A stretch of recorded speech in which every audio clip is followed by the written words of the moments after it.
ప్రార్థన చేసుకుందాం. సర్వాధికారి, సర్వసృష్టికర్త, జయరక్షకుడా, నీ ఘనమైన నామం కొరకే కృతజ్ఞత చెల్లిస్తూ దేవా యెహోవా ఈరైన ఛానల్ ద్వారా నీ వాక్యాలు వినడానికి ఈ రీతిగా నువ్వు చేసిన సహాయము కొరకే నేను ఘనపరుస్తున్నాను. రోమాపత్రిక ధ్యానాల ద్వారా అయా వాక్య ధ్యానం ద్వారా మాతో మాట్లాడమని ఈ దినము ప్రభువా మరి గుజరాత్ రాష్ట్రము కొరకు ప్రార్థిస్తున్నాను. దాని రాజధాని గాంధీ నగర్ కొరకు ఆ నగర రాజధానిలో ఉన్న ప్రజల రక్షణ కొరకు దేవా జనాభా 6,80,00,000 ప్రజల రక్షణ కొరకు 33 జిల్లాలలో ఉన్న ప్రజలు పాపక్షమాపణ కొరకు 19,200 గ్రామాల కొరకు ప్రస్తుత ముఖ్యమంత్రి అధికారులు నాయకుల రక్షణ కొరకు అయా ప్రార్థిస్తున్నాను. ఏ వ్యక్తి నశించి నరకాన్ని పోవుట నీకు ఇష్టం లేదు గనుక నీ ఏర్పాట్లో ఉన్న వారిని నరకం నుంచి విడిపించి నీ రాజ్యం కొరకే వారిని సిద్ధపరచమని యేసు నామంలో వేడుకుంటున్నాం తండ్రి, ఆమేన్.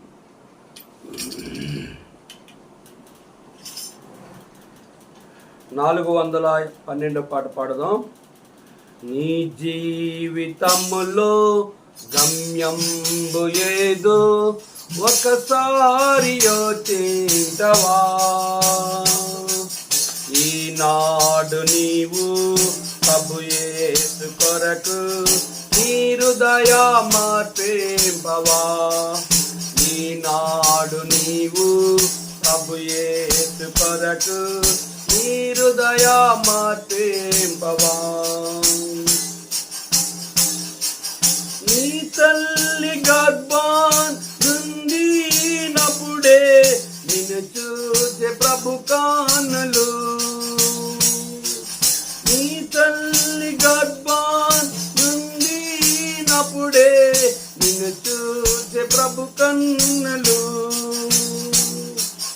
యోచించినావా ఏ రీతి నిన్ను నిర్మించే తన చేతులు. యోచించినావా ఏ రీతి నిన్ను నిర్మించే తన చేతులు. నీ జీవితములో గమ్యంబు ఏదో ఒకసారి యోచించవా. ఈనాడు నీవు ప్రభు యేసు కొరకు నీ హృదయ మార్పింపవా. నీలోన తాను నివసింపగోరి దినమెల్ల చేజాచెను. నీలోన తాను నివసింపగోరి దినమెల్ల చేజాచెను. హృదయాంపు తలుపు తెరవంగలేవా యేసు ప్రవేశింపను. హృదయాంపు తలుపు తెరవంగలేవా యేసు ప్రవేశింపను. నీ జీవితములో గమ్యంబు ఏదో ఒకసారి యోచించవా. ఈనాడు నీవు ప్రభు యేసు కొరకు నీ హృదయ మార్పింపవా. తన చేతులందు రుధురాంపు దారల్ త్రావించె నీ కోసమే. తన చేతులందు రుధురాంపు దారల్ త్రావించె నీ కోసమే. భరించే శిక్ష నీ కోసమేగా ఒకసారి గమనించవా. భరించే శిక్ష నీ కోసమేగా ఒకసారి గమనించవా. నీ జీవితములో గమ్యంబు ఏదో ఒకసారి యోచించవా. ఈనాడు నీవు ప్రభు యేసు కొరకు నీ హృదయ మార్పింపవా. ప్రభు యేసు నిన్ను సంధించినట్టి సమయంబు ఈనాడేగా. ప్రభు యేసు నిన్ను సంధించినట్టి సమయంబు ఈనాడేగా. ఈ చోట నుండి ప్రభు యేసు లేక పోబోకము సోదరా. ఈ చోట నుండి ప్రభు యేసు లేక పోబోకము సోదరి. నీ జీవితములో గమ్యంబు ఏదో ఒకసారి యోచించవా. ఈనాడు నీవు ప్రభు యేసు కొరకు నీ హృదయ మార్పింపవా. ఈనాడు నీవు ప్రభు యేసు కొరకు నీ హృదయ మార్పింపవా.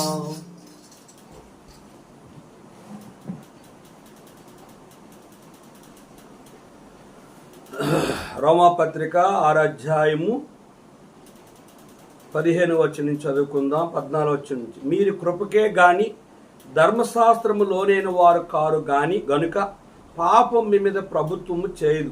అట్లైన ఎడల కృపకే గాని ధర్మశాస్త్రము లోనగు వారు కామని పాపము చేయదమా?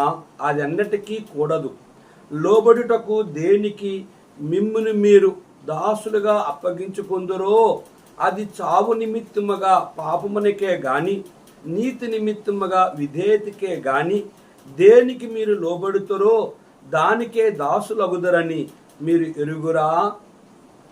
బైబిల్ బలపడదాం.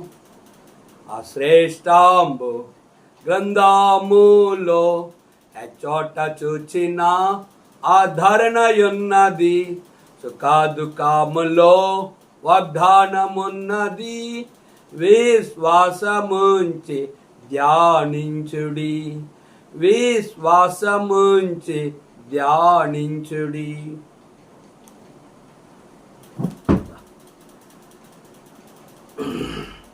ప్రభునందు ప్రియమైన యెహోవా యిరే అనే ఛానల్ ద్వారా దేవుని వాక్యం వింటున్న మా దేవుని సేవకులకు, పరిశుద్ధులకు, అన్యజనులైన మా ప్రియులకు ప్రభు అయిన యేసుక్రీస్తు నామములో మీ అందరికీ నా హృదయపూర్వక వందనాలు చెల్లిస్తున్నాను.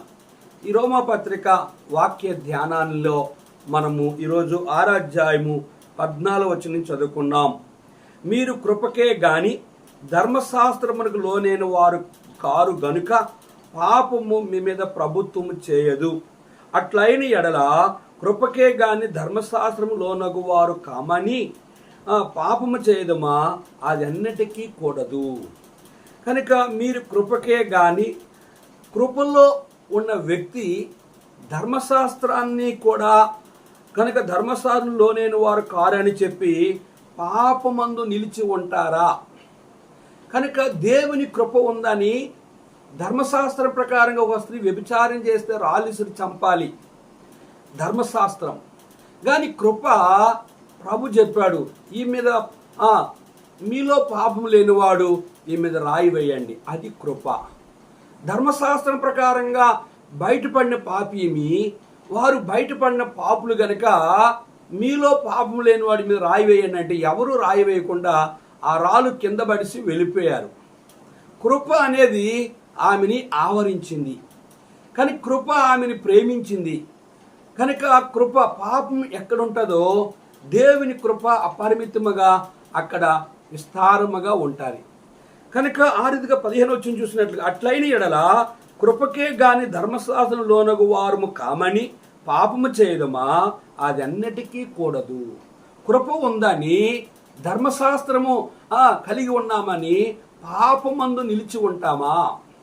కనుక పాపమందు నిలిచి ఉండకూడదు. ప్రభువైన యేసుక్రీస్తు వారు రోమా 10:8 యేసు ప్రభువాని నోటితో పాపం ఒప్పుకొని హృదయమందు విశ్వసించి నోటితో ప్రార్థిస్తే ప్రభువు నామంలో ప్రార్థన చేసిన వారు రక్షింపబడతారు.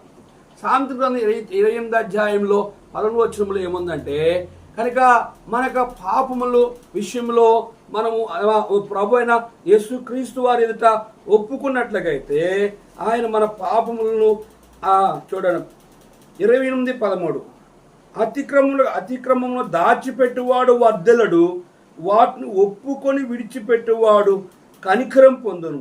నిత్యము భయము కలిగి ప్రవర్తించువాడు ధన్యుడు, హృదయమును కఠినపరుచుకునేవాడు కీడులో పడును. గమనించారా?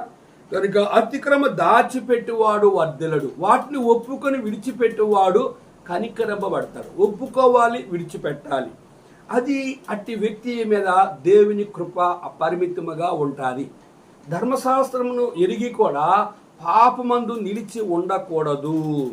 16వ వచనం, లోబడుటకు దేనికి మిమ్మల్ని మీరు దాసులుగా అప్పగించుకుందరో అది చావు నిమిత్తము పాపమునకే గాని నీతి నిమిత్తముగా విధేయతకే గాని దేనికి మీరు దాసులగుదురో దానికే దాసులగుదరని మీరు ఎరుగురా. దేనికి లోబడుదరో దానికే దాసులగుదని మీరు ఎరుగురా. కనుక లోబడుదనని చెప్పి ఒక వ్యక్తి పాపమునకు దాసులుగా ఉండి పాపము చేసిన వాడు చావునకు లోనైన వాడు. మానవుడు మరణించి పాపములో ఉండి చనిపోయినట్లయితే అతనికి మనుషులు ఒకసారి మృతి పొందును. ఆ తర్వాత తన పాపం బట్టి తీర్పు ఉన్నది. ఆ తీర్పు అయిపోయిన తర్వాత నరకములో త్రోయబడతాది. కనుక ఏ వ్యక్తి అయితే పాపమునకు దాసులు కాకుండా పాపమును విడిచిపెట్టి నీతికి దాసులుగా లోబడతారో నీతి నిమిత్తము, వారి జీవితంలో నీతి నిమిత్తముగా విధేయతకే గాని దేనికి మీరు లోబడుదురో దానికే దాసులగుదురు. పాపమునకు లోనవితే కనుక పాపమునకే దాసులు ఉంటారు. పాపమును విడిచిపెట్టి నీతిగా జీవించినట్లయితే పరలోక రాజ్యానికి వెళ్తారు. పాపములో జీవించినట్లయితే నిత్య నరకానికి వెళ్తారని ఈ వచనము మనకి తేట తెల్లగా తెలియజేస్తూ ఉంది. 17వ వచనంలో, మీరు పాపమునకు దాసులయుంటిరి గాని ఏ ఉపదేశ క్రమమునకు మీరు అప్పగించబడుతురో దానికి హృదయపూర్వకంగా లోబడిన వారై. కానీ ఇక్కడ మీరు పాపమునకు దాసులయుంటిరి, మీరు పాపంలో పుట్టి పాపంలో జీవించి పాపములోనే జీవించినట్లయితే పాపమునకు మీరు దాసులు. కనుక ఆ పాపం అనే దాసత్వం నుంచి విడుదల అవ్వాలంటే ఏ ఉపదేశ క్రమమునకు మీరు అప్పగింపబడుతురో దానికి హృదయపూర్వకంగా లోబడిన వారై. కనుక ఏ ఉపదేశ క్రమము, ఏ సంఘ క్రమము, అపోస్తుల కనుక సువార్తికులుగా, ప్రవక్తలుగా, లేదా ఒకలా వేరే సహవాస విధానములు, ఏ ఉపదేశ రూపములో ఏ బండ నుంచి ఎక్కబడ్డావో కనుక ఆ బండ నీళ్ళు తాగాలి. ఏ దర్శనము ప్రభువు నేను పిలిచాడో ఆ దర్శనములో అంతవరకు కొనసాగాలి. ఏ పిలుపులో ప్రభువు నేను పిలిచాడో ఆ పిలుపులో కొనసాగాలి. సువార్తకుడిగా ప్రభువు నేను పిలిస్తే సువార్తకుడికి వెళ్ళాలి. కాపురగా నేను పిలిస్తే కాపురగానే ఉండాలి. ప్రవక్తగా నేను పిలిస్తే ప్రవక్తగానే అంతవరకు ఉండాలి. యాజకుడిగా నిన్ను ఉంచినట్లుగా యాజకత్వం చేయాలి. అనేకుల కొరకు విజ్ఞాపనకర్తగా నేను ఆయన ఏర్పాటు చేసినట్టు ఆ ఉపదేశ క్రమమునకే హృదయపూర్వకంగా లోబడాలి. అందుకే అపోస్తలుడైన పౌలు అంటాడు, ఆకాశమందు కలిగిన దర్శనమునకు నేను అవిధేయుని కాను. కనుక యెషయా గ్రంథము 6వ అధ్యాయం మనం గమనించినట్లుగైతే కనుక యెషయాకి ఒక దర్శనము కలిగింది. ఆ దర్శనాన్ని చూసి యెషయా అన్నాడు, నేనున్నాను, నన్ను పంపు. నా నిమిత్తం ఎవడు పోతాడని ప్రభు అడిగినప్పుడు నేనున్నాను, నన్ను పంపు. ఆ దర్శనాన్ని చూశాడు. ఆయన యొక్క చొక్కాయి అంచులు దేవాలయం నిండుకోవడము చూశాడు. 2 రెక్కలతో ఎగురుతూ 2 రెక్కలతో ఆయన్ని 2 రెక్కలతో ఎగురుతూ 2 రెక్కలతో ప్రార్థన చేయొచ్చు. కనుక 2 రెక్కలతో ఆయన్ని స్తుతిస్తూ ఆయన ఆరాధిస్తున్న ఆయన్ని ఆ దూతను చూసినప్పుడు, ఆయన చొక్కాయి అంచులు దేవాలయం నిండుకున్నప్పుడు, ఆ దర్శనం చూసినప్పుడు యెషయా అన్నాడు, నేనున్నాను, నన్ను పంపు అన్నాడు. ఆ దర్శనంలో యెషయా గ్రంథము 66వ అధ్యాయములో కూడా కనుక యెషయా ప్రభు యొక్క సేవా విషయంలో దేవుని చిత్తానికి సంపూర్ణంగా ప్రవచన గ్రంథమైన యెషయా గ్రంథములో ప్రతిది కూడా దైవ చిత్తానుసారముగా లేఖనాలను ప్రజలకి బయలుపరుస్తూ వచ్చాడు. కనుక ఏ ఉపదేశ క్రమమునకు అపోస్తుల సువార్తికుల లేదా వేరే డినామినేషన్ నుంచి నువ్వు వచ్చావో, ఏ సహవాస విధానంలో నువ్వు రక్షించబడ్డావో ఆ సహవాస విధానంలోనే ముందు కొనసాగాలి. దాని భక్ష్యం గారిని ప్రభువు పిలిచినప్పుడు కనుక నీ తల్లిదండ్రుల ఆస్తి నువ్వు ఆశించొద్దు, కనుక నీ సొంత నిర్ణయం చేసుకోవద్దు, నేను చెప్పిందే నువ్వు చెయ్యు, నీ అవసరతలు ఎవరికీ చెప్పొద్దని భక్ష్యం గారితో ప్రభు ఒక నిబంధన చేసినప్పుడు భక్ష్యం గారు కూడా ప్రభువుకు ఒక మాట ఇచ్చాడు. ఆ మాట ప్రకారంగా కనుక ఆయనకు అప్పగించి నువ్వు ఏ సహవాస విధానం, ఏ డినామినేషన్లో, ఏ ఉపదేశ క్రమంలో సేవ చేసేవారు లోకంలో ఎంతోమంది ఉన్నారు. నువ్వు ఎవరితో కలవద్దు, ఎవరి విధానంలో నువ్వు వెళ్ళొద్దు, నేను చెప్పిన పని మాత్రమే నువ్వు చేయని భక్ష్యం గారితో ప్రభువు మాట్లాడినప్పుడు చివరి సమయం వరకు కూడా భక్ష్యం గారు ప్రభువు మాటకే లోబడి ఏ ఉపదేశ క్రమంలో ఏ దర్శనాన్ని అయితే చూశాడో ఆ దర్శనంలోనే ముందు కొనసాగుతూ వచ్చాడు. ఇంకా మనం గమనించినట్లయితే 18వ వచనంలో పాపము నుండి విమోచించబడి నీతికి దాసులైతిరి, ఇందుకు దేవునికి స్తోత్రం. గనక పాపము నుండి విమోచించబడి నీతికి దాసులైనాం. గనక యేసు రక్తములో కడగబడి పాపము నుండి విడిపించబడి నీతికి దాసులమయం గనుక దేవునికి స్తోత్రం చెల్లించి ఎప్పుడు ఆయన స్తుతించి ఆయన ఆరాధించి ఆయన ఘనపరిచే వారంగా ఉంటారు. ఎవరు ఆయన ఆరాధిస్తారు, ఎవరు ఆయనకి ప్రార్థన చేస్తారు, ఎవరు ప్రభు నామములో ఆయన గీతంలో పాడుతారు, ఎవరికి ఆయన కృతజ్ఞత చెల్లిస్తారు, ఎవరు ఆయనకు స్తోత్రం చెల్లిస్తారు, ఎవరు ఆయన ఘనపరుస్తారు, ఆయన పాపములో నుండి విడుదల కలిగిన వారే నీతికి దాసులుగా ఉండి అబ్బా తండ్రి అయ్యా అని మొరపెట్టేవారుగా ఉంటారు. 19వ వచనంలో మీ శరీర బలహీనతను బట్టి మనుష్య రీతిగా మాట్లాడుచున్నాను, ఏమనగా అక్రమం చేయుటకై అపవిత్రతకును అక్రమణకును మీ అవయవములను దాసులుగా ఎలాగూ అప్పగించుతురో అలాగే పరిశుద్ధత కలుగుటకై ఇప్పుడు మీ అవయవములను నీతికి దాసులుగా అప్పగించుడి. పౌలు ఇక్కడ రోమా సంఘానికి ఏం చెప్తూ ఉన్నాడంటే, మీ శరీర బలహీనతను బట్టి మనుష్య రీతిగా మాట్లాడుచున్నాను, ఏమనగా అక్రమ చేయుటకై అపవిత్రతకును అక్రమణకును మీ అవయవములను దాసులుగా ఎలాగ అప్పగించుకుందరో.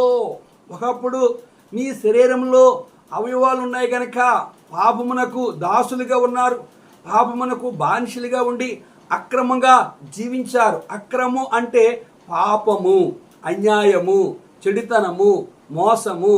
కనుక దేవునికి వ్యతిరేకరమైన పాప నీతి కార్యాలు, అక్రమ కార్యాలు చేశారు. మీ అవయవములను దానికి ఎలాగూ అప్పగించుతురో.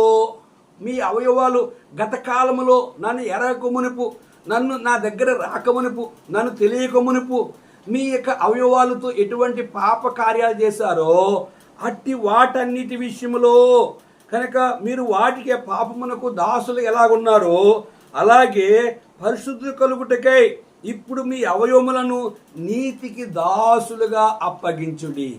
ఇప్పుడు మీ అవయవాలను, మీ దేహమును అరికాలు నన్నెత్తు వరకు కూడా మీ అవయవాలన్నిటి కూడా నీతికి దాసులుగా చేయాలి.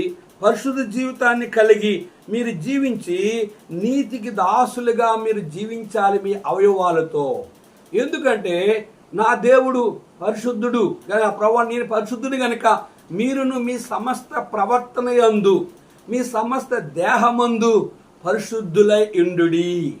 కనుక తెస్సలోని పత్రికలో మనం గత కాలంలో 1 పేతురు పత్రిక 1వ అధ్యాయము 14వ వచనంలో నేను పరిశుద్ధుని గనక మీరును పరిశుద్ధులైయుండుడి. లేవి కాండములు అంటాడు, నేను పరిశుద్ధుని గనక మీరును పరిశుద్ధులైయుండుడి.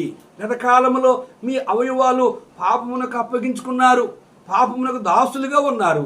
ఇప్పుడైతే మీరు పరిశుద్ధి కలిగి మీ అవయవాలను నీతికి దాసులుగా మీరు అప్పగించుకోండి. మీరు పాపమునకు దాసులై ఉన్నప్పుడు నీతి విషయమై నిర్బంధము లేని వారై ఉంటిరి.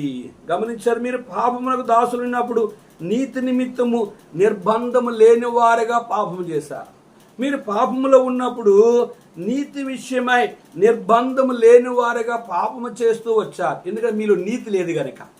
ఇప్పుడైతే అప్పటి క్రియల వలన మీకేమి ఫలము కలుగును, వాటిని గూర్చి మీరిప్పుడు సిగ్గుపడుచున్నారా కారా?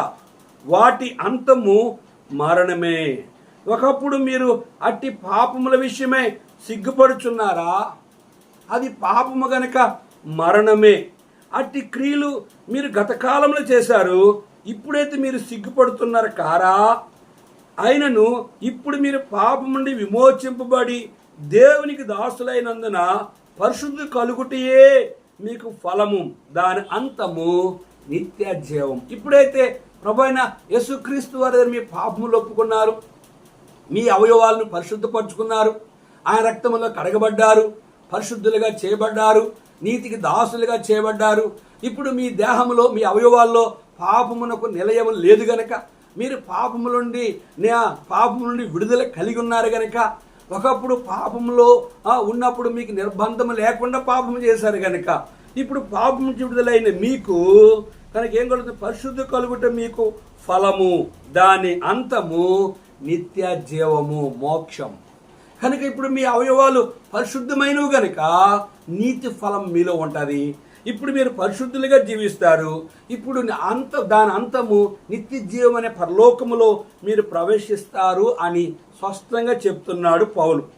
23వ వచనంలో ఏమనగా పాపం వలన వచ్చి జీతము మరణము, అయితే దేవుని కృపావరము మన ప్రభు అయిన క్రీస్తు యేసునందు నిత్య జీవము. పాపం వలన వచ్చే జీతము మరణం. పాపంలో పుట్టి పాపంలో జీవించి పాపంలో చనిపోతే మనుషుడు మరణిస్తాడు. మరణించిన తర్వాత తన ఆత్మ నిత్య నరకానికి వెళ్తాది.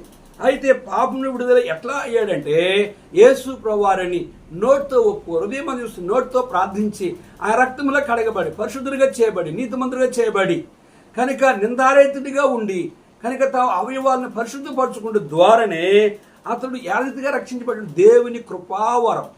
ఆయన కృపతో తనని పాపముల నుంచి విడిపించాడే గనుక, కృపలో అతడు ధర్మశాస్త్రం విడుదలయ్యాడు, పాపం నుంచి విడుదలయ్యాడు గనుక ఇప్పుడు ప్రభువైన యేసుక్రీస్తునందు నిత్య జీవం అనే పరలోక రాజ్యాన్ని స్వతంత్రించుకున్నాడు. 7వ అధ్యాయం మనం గమనించినట్లయితే 1వ వచనంలో, సహోదరులారా, మనుషుడు బ్రతికినంత కాలమే ధర్మశాస్త్రం నుండి ధర్మశాస్త్రం అతని మీద ప్రభుత్వం చేయుచున్నదని మీకు తెలియదా? ధర్మశాస్త్రం మీతో మాట్లాడుచున్నాను. భర్త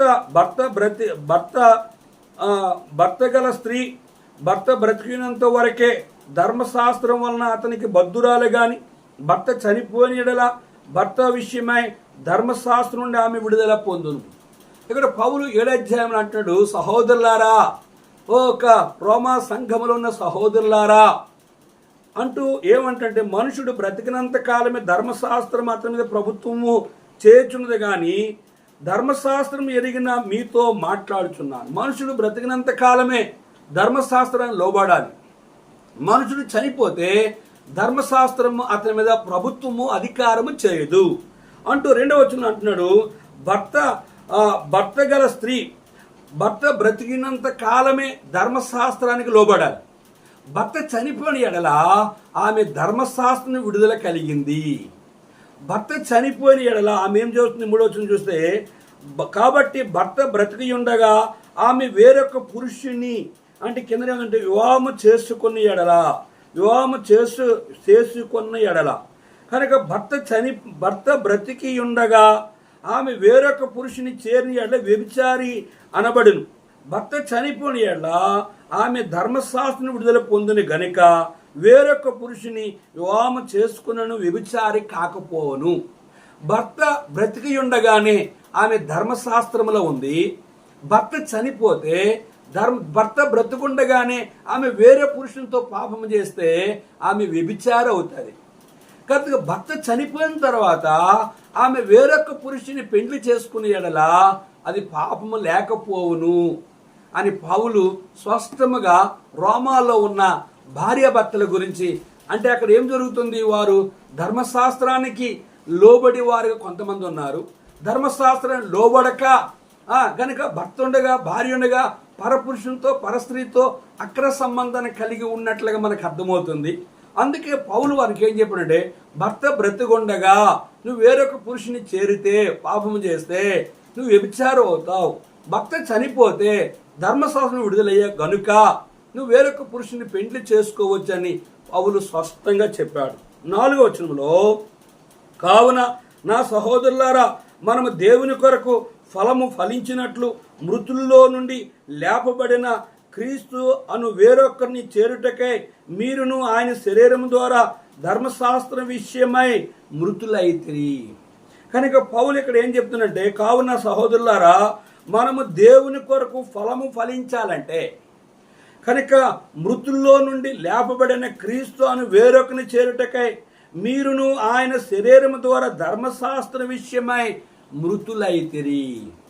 కనుక ఎప్పుడైతే భర్త చనిపోయాడో ధర్మశాస్త్రం కూడా ఆమె విషయంలో చనిపోయింది. కనుక ఆమె మృతత్వాన్ని కలిగి ఉంది. కనుక ఇప్పుడు ఆమె వేరొక పురుషుని పెండ్లి చేసుకోవడానికి ఆమెకి అధికారము ఉంది. కనుక ఆమె ఫలించడానికి, ఆమె ఆశ్రయించబడ్డానికి, ఆమె దీవించబడ్డానికి, వేరొక పురుషుని పెళ్లి చేసుకుని పిల్లలు కనడానికి, ఫలించడానికి, ఆ ఆశీర్వాదం కలగొండడానికి ఆమెకు ఒక దేవుడు మరొక అవకాశాన్ని అనుగ్రహించాడు. కనుక ఆ రీతిగా ప్రియ భార్య భర్తలారా, కనుక నీ భర్త బ్రతుకుండగా వేరొక పురుషునితో నువ్వు తప్పిదం చేస్తే నువ్వు వ్యభిచారం అవుతావు. కనుక నీ భర్త చనిపోయిన, నీ భార్య చనిపోయిన వేరొక స్త్రీని, వేరొక పురుషుని పెండ్లి చేసుకోవచ్చు. భర్త చనిపోయాడని పేరు పెట్టుకొని, పిల్లలను అడ్డు పెట్టుకొని పెళ్లి చేసుకుని అని చెప్పి నేటి దినాన్ని ఎంతోమంది అనేక మందితో విధవరాలుగా ఉండి, కనుక అనేకమైన ఇష్టం వచ్చిన పురుషులతో పాపము చేస్తూ, ఇష్టం వచ్చిన స్త్రీలతో పాపము చేస్తూ ఉన్నారు. కనుక అట్టి వారిని దేవుడు క్షమించడు. కనుక వారు పెండ్లి చేసుకోకుండా ఉండి, కనుక భార్య చనిపోయిందని, భర్త చనిపోయిందని చెప్పుకొని పిల్లల్ని అడ్డు పెట్టుకొని నువ్వు అక్రమ సంబంధాలు కలిగి ఉంటే కనుక దేవుడు నిన్ను క్షమించడు. కనుక నీ పాపములను క్షమించబడలేదు. నువ్వు పాపము చేస్తున్నావు అంటే నువ్వు ధర్మశాస్త్రంలోనికి ధర్మశాస్త్రంలో ఉన్నావు కనుక ఆ రీతిగా పిల్లలను అడ్డు పెట్టుకొని కనుక పెళ్లి చేసుకోకూడదని చెప్పి ఆ రీతిగా నువ్వు ఉండిపోయి పవిత్రమైన విధవరాలుగా ఉండాలి. పవిత్రమైన ఆ పరస్త్రీని ముట్టలేని ఒక పురుషుడిగా, పెళ్లి చేసుకోలేని పురుషుడిగా, నీ దేవుడు పరిశుద్ధుడు కనుక నీవు కూడా పరిశుద్ధుడైన పురుషుడిగా ఉండాలి అంతం వరకు. అప్పుడే పరిశుద్ధాత్మ మీ మీద ఉంటుంది. లేని ఎడల గనుక నువ్వు భార్య లేదని చెప్పి పాపం చేసిన, భర్త లేదని వేరే పురుషునితో వేరే స్త్రీతో నువ్వు అక్రమ సంబంధం కలిగి ఉండినా ప్రభువు నిన్ను క్షమించడు. 5వ వచనం చూస్తే, ఏలనగా మనము శరీర సంబంధమై ఉండినప్పుడు మరణార్థమైన ఫలమును ఫలించుటకై ధర్మశాస్త్రం వలన పాపేచ్చులు మన అవయవంలో కార్య సాధకములై ఉండును. చూసి ఇక్కడ స్పష్టంగా చెప్పాడు. కనుక ఏమనగా మనము శరీర సంబంధమై ఉండినప్పుడు మరణార్థమైన ఫలము ఫలించుటకై ధర్మశాస్త్రము వలనైన పాపేచ్చులు మీ అవయములో కార్య సాధకములై ఉండను. నీవు ధర్మశాస్త్రంలో నుంచి నీవు గనుక శరీర సంబంధమైన ఉండిన వ్యక్తివై ఉన్నట్లయితే మరణార్థమైన ఫలము ఫలిస్తావు. గనుక ధర్మశాస్త్రమును ఉంటూ పాపేచ్చులు కలిగి ఉన్నట్లయితే కనుక నీ అవయవాలు అపవిత్రమైన ఉంటాయి. కనుక నువ్వు పాపంలో జీవించిన వ్యక్తివి గనుక నీ ఆత్మ నిత్య నరకానికి వెళ్తుందని దాని యొక్క అర్థం.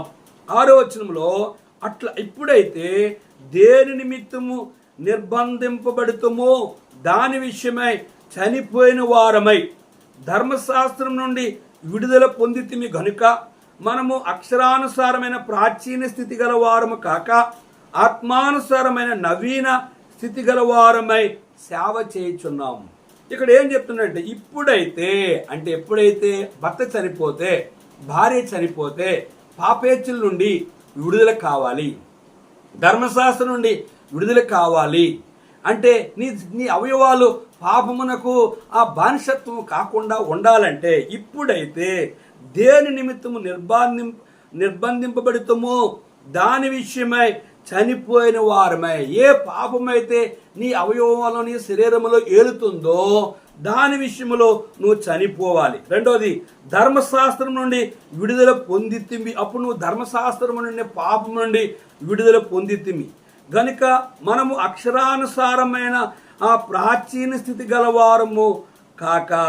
గనుక మనము అక్షరానుసారమైన ప్రాచీన స్థితి గలవారము కాక, అక్షరానుసారమైన ప్రాచీన అంటే పాత స్వభావము, పులిసిన పిండి, పాత అవయవాలు, అంటే పాపంలో నుండి పుట్టి పాపంలో జీవించి పాపములోనే నువ్వు బానిస అయిపోయినట్లుగైతే, కనుక నువ్వు ప్రాచీన స్వభావము, పాత స్వభావం కలిగినట్లుగైతే, నువ్వు పాపంలో జీవించినట్లుగైతే పాపమునకు పాపమునకు మరణములో జీవించిన వ్యక్తి, మరణించిన వ్యక్తి, పాపంలో పుట్టి పాపంలో జీవించి పాపంలో చనిపోయిన వ్యక్తికి అగ్ని ఆరదు, పురుగు చావదు. పండ్లు కొరుకుట, కేకలు వేయుట, ఏడ్చుట, రోధించుట, ఆ ఘోరమైన నరకము నుంచి విడుదల కావడానికే ఆత్మానుసారమైన నవీన స్థితి గల వారమై సేవ చేయుచున్నాం. ఆత్మానుసారమైన నూతన, నవీన అంటే క్రొత్త ఆ స్థితి గల వారమై. కాబట్టి ఎవడైనా క్రీస్తు యేసునందున్న వాడు నూతన సృష్టి, పాతవి గతించును, ఇదిగో సమస్తము క్రొత్త వాయును. కనుక పాతవి గతించును, సమస్తము క్రొత్త వాయును. కనుక ఆత్మానుసారంగా నువ్వు మారుమనసు పొంది, రక్షించబడి, బాప్తిసం పొంది, ఆ రక్తములో కడగబడి, పరిశుద్ధుడిగా, పరిశుద్ధ విధవరాలుగా, పరిశుద్ధ ఆ భార్య లేని పురుషుడిగా నువ్వు ఆ దేవుని ఆత్మ కలిగి అబ్బా తండ్రి అయ్యా అని నువ్వు ప్రార్థించినప్పుడల్లా నీ దేవుడు నీ ప్రార్థన విని నీకు సహాయం చేస్తాడు. కారణం ఏంటంటే ఆత్మానుసారమైన నవీన స్థితి గలవారమై సేవ చేయుచున్నాం. కనుక ఆత్మీయ స్థితిలో నువ్వు ఆత్మానుసారంగా జీవించినప్పుడు, కనుక క్రొత్త జీవితాన్ని కలిగి ఉన్నప్పుడు, నూతనత్వం కలిగినప్పుడు, కనుక నువ్వు దేవుని మందిరంలో విధవరాలుగా, హన్న 7 సంవత్సరాలు భర్త కాపురం చేసింది, 84 సంవత్సరాలు దేవాలయం నుండి ఆమె సేవ చేసింది. ఆమె పరిశుద్ధమైన ఆ విధవరాలుగా జీవించి ప్రభువుకి సేవ చేసి ఆయన ఘనపరిచింది. కనుక విధవరాలుగా, ఒక భార్య లేని వ్యక్తిగా, ఒక పరిశుద్ధులైన భార్యాభర్తలుగా మీరు జీవించినట్లుగా అయితే ఆయన ఎదుట పరిశుద్ధులుగానే బ్రతకాలి, ఆత్మానుసారంగా జీవించాలి. మరలా మీ మీద శరీరము ప్రభుత్వం చేయడానికి, అధికారం చేయడానికి వాటికి హక్కు లేదు. నువ్వు ఆ రీతిగా మరలా శరీరానుసారమైన వ్యక్తిగా నువ్వు బ్రతకావంటే నువ్వు పాపములో జీవిస్తున్నావు గనుక నిత్య నరకం. ఏ వ్యక్తి అయితే నీ దేవుడు పరిశుద్ధుడు, నువ్వు పరిశుద్ధముగా ఆత్మానుసారంగా నవీన స్వభావము కలిగి అన్నావలే ఆయన కొరకు పవిత్రమైన జీవితాన్ని కలిగి ఉంటారో అట్టివారు ఆ పరలోక రాజ్యములో యుగయుగాలు ఉంటారు. అట్టివారు ద్వారా సంఘములో పరిశుద్ధులైన విధవరాల ద్వారా, పరిశుద్ధులైన భార్యలైన వ్యక్తి ద్వారా, పరిశుద్ధులైన భార్యాభర్తల విశ్వాసుల ద్వారా వాళ్ళు ఆత్మానుసారంగా జీవిస్తారు. వారు నవీన స్వభావము కలిగి వారు దేవుని మందిరంలో చేసే పరిచర్యకు వారికి ప్రతిఫలం అనేది ప్రభు వారికి అనుగ్రహిస్తాడు. ఆ రీతిగా మనల్ని మన జీవితాలు పరీక్షించుకొని ఆయన కొరకే పవిత్రంగా బ్రతికి ఆయన రాజ్యాన్ని పొందుకున్న వారంగా జీవిద్దాం. శరీరానుసారంగా నీ యొక్క అవయవాలని అపవిత్రతకి, పాపమునకు బానిసత్వం కలుగు చేస్తే అగ్ని ఆరదు, పురుగు చావదు. నరకం కావాలా, పరలోకము కావాలా, ఏది కావాలో నీవే తేల్చుకో. జీవముగల తండ్రి వందనాలు.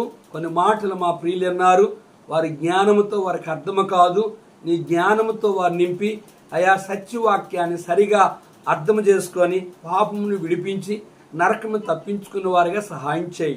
ఇదిగో ప్రభువా, ఏ ఒక్కరు కూడా నరకానికి పోకుండా పరిశుద్ధులు దేవా, ఏ ఒక్కరు కూడా ఆత్మానుసారులు, ఏ ఒక్కరు కూడా శరీరానుసారులుగా జీవించకుండా కనికరించమని యేసు నామములో అడిగి వేడుకుంటున్నాం తండ్రి, ఆమేన్. మన పరమ తండ్రి దేవుని ప్రేమయు, కుమారుని యేసు క్రీస్తు వారి కృపయు, పరిశుద్ధాత్మ యొక్క అన్యోన్య సహవాసము తాను ప్రేమించే వారికి కూడిన మనకు తోడుండి ఆశీర్వదించునుగాక. ఆమేన్. నీ జీవితంలో గమ్యంబు ఏదో ఒకసారి యోచించవా. ఈనాడు నీవు ప్రభు యేసు కొరకు నీ హృదయ మార్పింపవా. ఈనాడు నీవు ప్రభు యేసు కొరకు నీ హృదయ మార్పింపవా. Praise the lord.